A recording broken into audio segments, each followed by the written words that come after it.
Hello, Jeremy Chambers and Luke Chambers! Independence Acres Homestead here.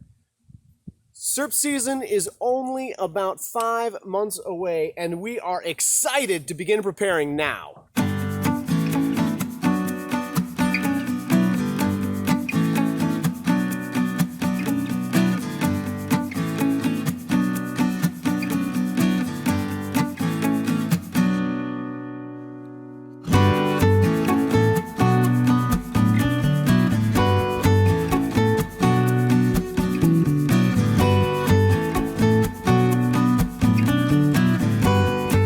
So Luke and I are out in the woods today, and it's November, and we're beginning to prepare for our maple syrup season now. This is the most important time to begin preparing for maple syrup season because this is the time when it's so easy to identify where your maple trees are on your property. If you wait until it's sap season, well, it just might be too late and you might not be tapping maples. Now, there are some pretty surefire way to make sure that you are tapping maples in spring. But it's a lot easier to do a little bit of legwork now in the fall, way before spring actually hits. Now, there are two surefire ways to identify maple trees. The first is by its leaves. And in order to do that, the easiest thing to do is to look down and to look up. The other way to identify a maple tree is by its young branches. The young branches of a maple tree are going to be growing out of opposite sides of the main branch. They are directly opposing to one another. This is one of the identifying factors of a maple tree. A lot of other deciduous trees only have them alternating. They're not directly opposite.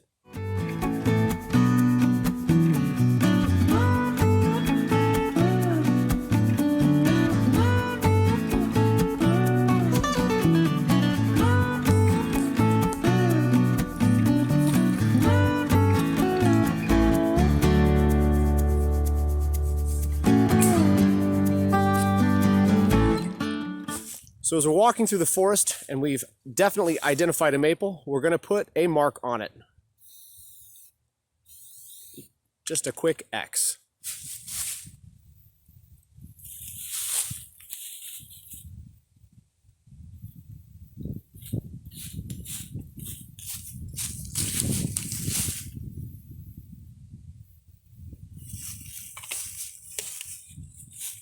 Now in our woods, we mostly have silver maple and red maple. Honestly, we can get sap from either of those trees in order to make quality maple syrup, although sugar maples are the best.